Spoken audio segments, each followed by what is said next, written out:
안녕하십니까. 우리 코스 강의를 시작합니다. 오늘은 셀젤과 건미당 그리고 분비샘 이야기. 여기서 말하는 분비샘은 호르몬을 말합니다. 호르몬을 분비하는 분비샘.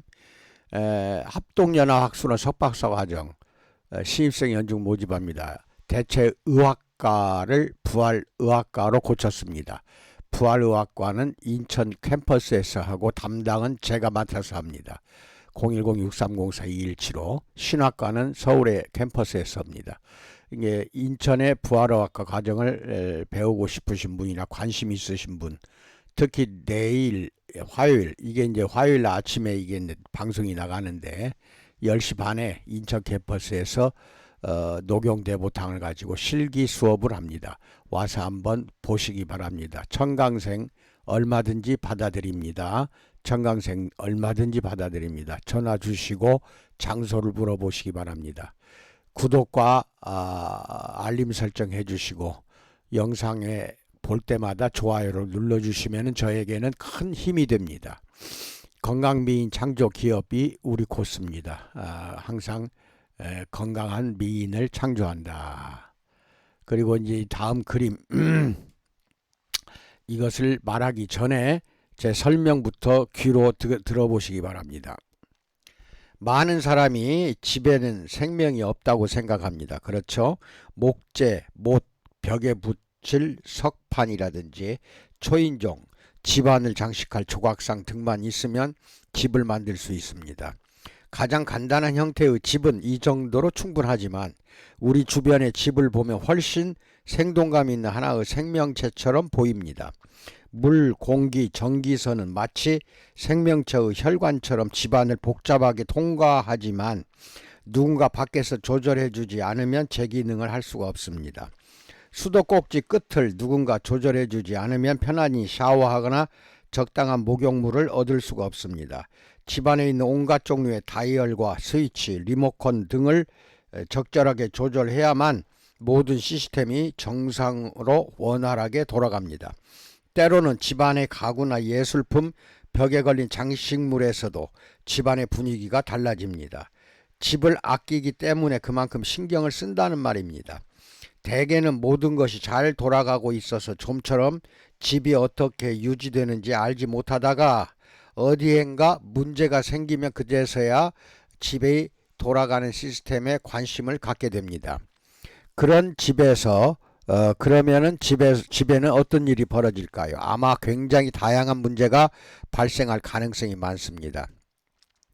한여름에 온몸이 땀으로 젖는다든가 엄청난 수도세 고지서가 날아오거나 생선을 잔뜩 태우는 일 등이 발생할 것입니다. 이와 같이 열이나 수도, 전력 등과 같은 집안의 여러 구조물 덕분에 우리 생활이 더욱 편안하게 이루어지는 것입니다. 이런 점에서 우리 몸에서 이와 비슷한 일을 하는 기관이 바로 내분비계인데 필수적인 호르몬을 각종 분비샘에서 분비시켜 몸의 기능을 정교하게 유지합니다.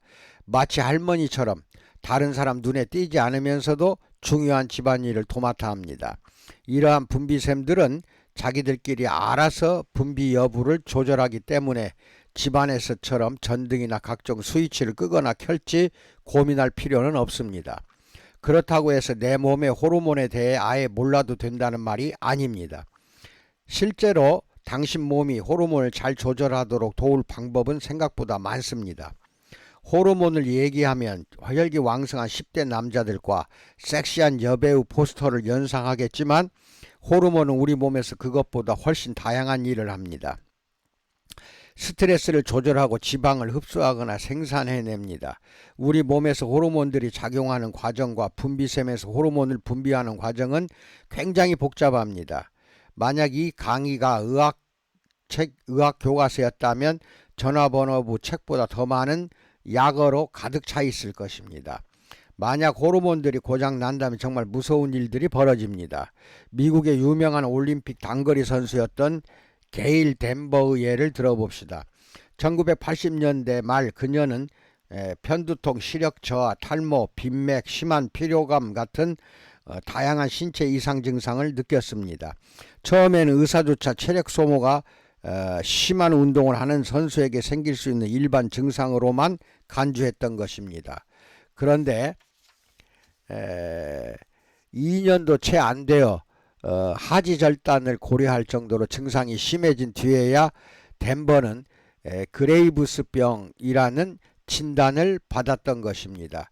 그레이브스병이라는 것은 갑상샘 호르몬이 과분비 상태를 일으키는 자가면역 질환입니다. 너무 많이 갑상선에서 호르몬이 분비가 돼서 결국 하지 절단을 해야 할 수밖에 없었다. 하지만 그녀는 치료를 받고 재기에 성공해서 1992년 올림픽 100m 달리기에서 마침내 금메달을 목에 걸었습니다. 대단한 노력입니다.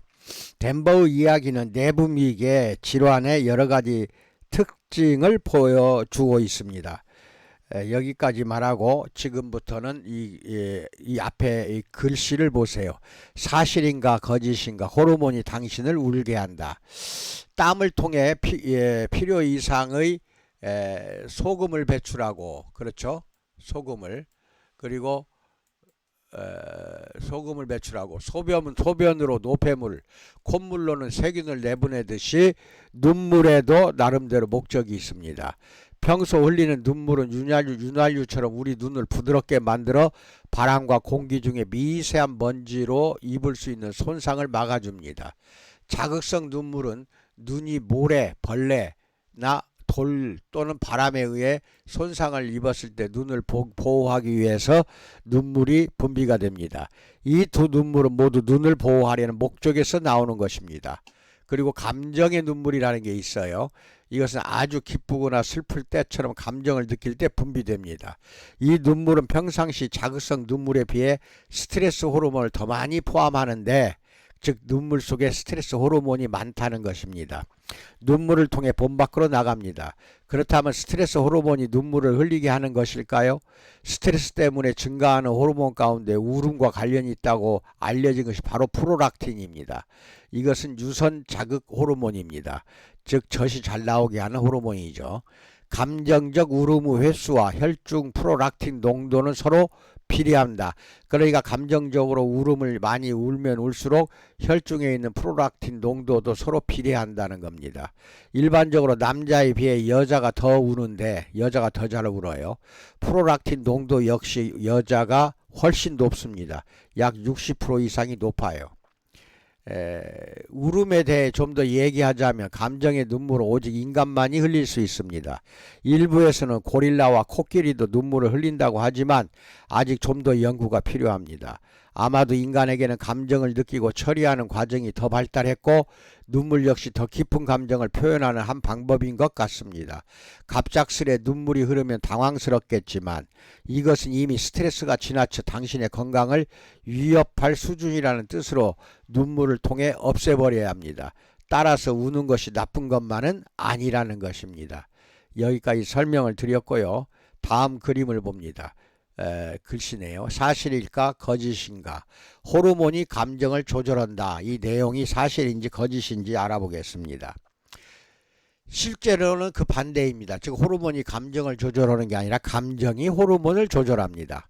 감정이 뇌의 여러 생화학 물질을 통해 우리 몸의 호르몬을 조절합니다. 예를 들어 두려움과 같은 감정을 느끼면 뇌에서 긴장하게 하는 물질을 만들어내고, 반대로 즐거움 같은 감정은 안락함과 평안함을 느끼게 하는 물질을 만들어냅니다. 동물의 세계에서 비슷한 상황을 볼 수 있는데 개코 원숭이들은 스트레스를 받으면 건강한 새끼를 출산하지 못합니다. 아마도 스트레스가 스트레스 호르몬을 지속적으로 분비시켜서 해마, 이 뇌 속에 있어요. 해마가 뇌 안에 물고기 해마 같은 그 닮은 구조가 있어요. 해마에 손상을 주는 듯 싶습니다. 해마의 손상을 입으면 학습과 기억에 영향을 미쳐 이런 현상이 일어난다는 것입니다. 동물이나 사람이나 스트레스를 받으면 비슷한 반응을 보일 것으로 생각합니다. 이렇게 말하고 있습니다. 즉 감정이 호르몬을 조절한다는 것입니다. 그 다음에 이 그림을 눈으로 보시면서 맨 밑에 설명을 먼저 읽어봅니다. 뇌하수체의 모습. 뇌하수체는 뇌 속에 들어있어요. 그 뇌하수체의 그림을 이게 보여주면서 여기서 흘러나오는 호르몬 이것을 이제 알기 바랍니다. 뇌하수체는 두개골 가장 아랫부분에 있으면서 뇌에서 보내는 신경 전달 물질을 직접 전달받는 기능을 합니다. 뒷부분의 후엽은 주로 혈압과 모유를 생산하는 호르몬이고 앞부분의 전엽은 성장 호르몬, 갑상샘, 부신, 성호르몬 같은 중요한 호르몬의 기능을 조절하는 역할을 하는 것이 앞부분입니다. 한번 보시겠습니다. 이게 전체 우리 뇌입니다.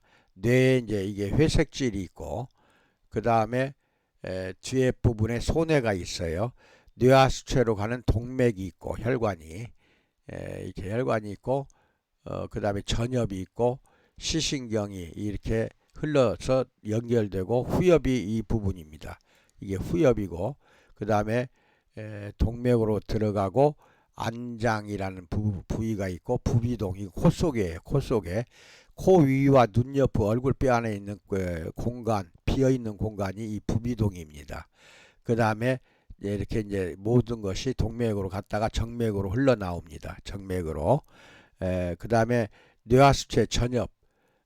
전엽에는 성장 호르몬, 갑상샘, 부신, 생리, 생식 기능을 조절하는 호르몬이 뇌하수체에서 역할을 담당하고 후엽에서는 혈압 조절, 유선, 이 젖샘이라고 그래 젖이 나오게 하는 유주부 배출을 도와주는 호르몬을 관장하고 조절합니다. 후엽에서는 이게 후엽이라고 되어 있죠. 이 노란 거. 그렇게 이 앞부분 이게 이제 전엽이에요. 전엽에서는 성장 호르몬, 갑상샘, 부신, 생리작용하고 생식 기능을 하는 호르몬을 관장합니다. 그 다음에는 이 그림을 이렇게 보시면서 밑으로 내려가 설명을 읽어봅니다. 갑상샘이 제 역할을 못할 때, 갑상샘은 이제 목 부위에 있어요. 목. 그래서 폐로 가는 기관을 앞에 위치하여 신체의 대사 기능을 조절합니다. 갑상샘 기능 항진증 이렇게 많이 들어봤죠. 이거는 갑상샘 호르몬을 너무 많이 분비해서 신체의 대사만 증가시킵니다. 맥박 빨리 뛰고 머리카락 가늘어지며 수면장애, 과민성 등의 증상이 나타납니다. 그런데 이제 저하증이 있어요. 갑상샘 기능 저하증. 이것은 신체 대사를 저하시켜서 체중이 증가하고 건성 피부가 되고 우울증이 생기고 피로, 추위를 잘 타는 등의 증세를 일으켜요. 갑상샘에는 결절이나 갑상샘 비대증 등이 발생하기도 하는데 암인지 아닌지 확인할 필요가 있다. 갑상샘에는 암이 많이 걸립니다. 요새 갑상샘 내에 있는 4개의 부갑상샘은 혈액과 뼈에 있는 칼슘도 조절합니다. 이제 이것을 내용을 잘 기억을 하시고 위에 걸 봅니다. 이게 인간의 목 부위에 기관지 있는 부위에 이렇게 혹처럼 붙어 있는 거 이게 갑상샘입니다.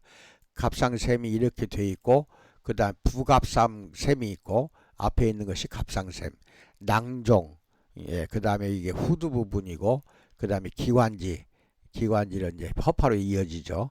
그 다음에 기능이 저하되는 경우가 있고 항진이 되는 경우가 있다. 방금 설명을 했죠. 항진되면은 대사작용이 너무 빨라요. 머리카락이 가늘어지고 잘 빠지고 그 다음에 기능이 저하되면 신진대사 떨어져가지고 아무것도 하기가 싫어져요. 이런 부분은 다 갑상샘의 호르몬이 제 역할을 못하니까 그래요. 그 다음 그림을 봅니다. 이것은 콩팥입니다. 신장 왼쪽과 오른쪽 두 개가 있어요. 좌우 신장이 있고 그 다음에 위에 부신이 있어요.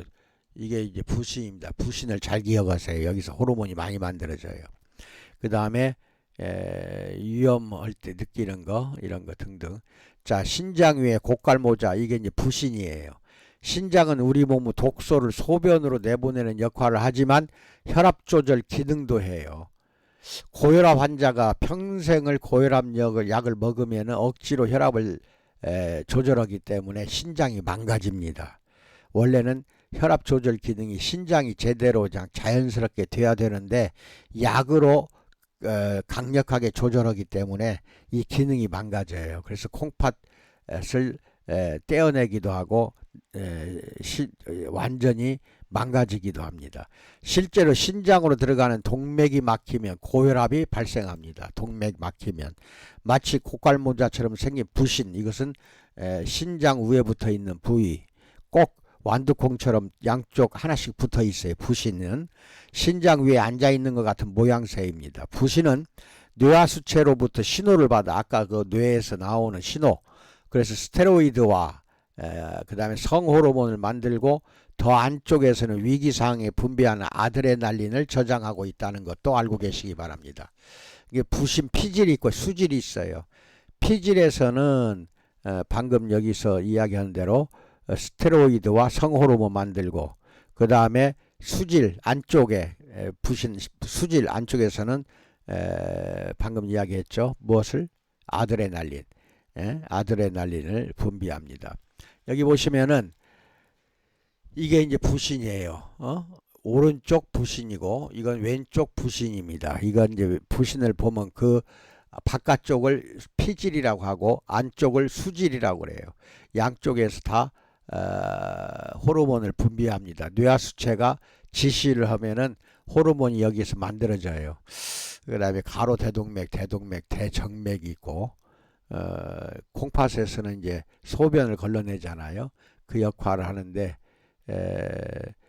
오른쪽 신장을 우신, 왼쪽 신장을 좌신, 그 다음에 여기서 보면은 이제 코르티솔 최대 용량, 테스토스테론, 에스트로겐, 이 테스토스테론 남성 성호르몬, 에스트로겐 여성 성호르몬, 코르티솔이라는 것은 이제 스테로이드 호르몬입니다.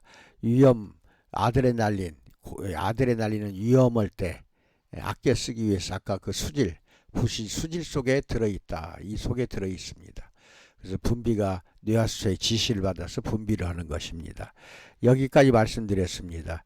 이런 내분비계가 제대로 작동하기 좋게 하는 것이 바로 셀젤과 건미당입니다. 셀젤을 꾸준히 몸에 바르고 한증을 하십시오. 지사나 이런 데 가서 한증 하시면은 주 2, 3회 주기적으로 하시기 바랍니다. 전신에 바르고 땀 흘리는 것을 한증이라고 하는 거예요. 사우나 한증을 하시면은 이 모든 신체가 정상으로 균형을 잡을 수가 있어요. 내분비계뿐만 아니라 전체 우리 신체의 조직과 기관이 정상으로 조절이 된다. 그리고 꾸준히 아침 저녁 또는 점심으로 건미당을 꼭 드세요. 그러면 이것도 역시 체내의 모든 부분에서 활력을 주고 에너지를 주면서 잘못된 부위가 제대로 잡아주는 역할을 하는 것도 건미당이니까 나이 어린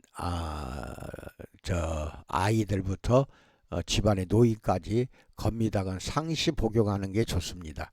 그래서 셀젤과 건미당으로 건강을 지키는 여러분과 내가 되기를 축원드립니다. 오늘은 여기까지 말씀을 드렸습니다. 감사합니다. 건강하십시오.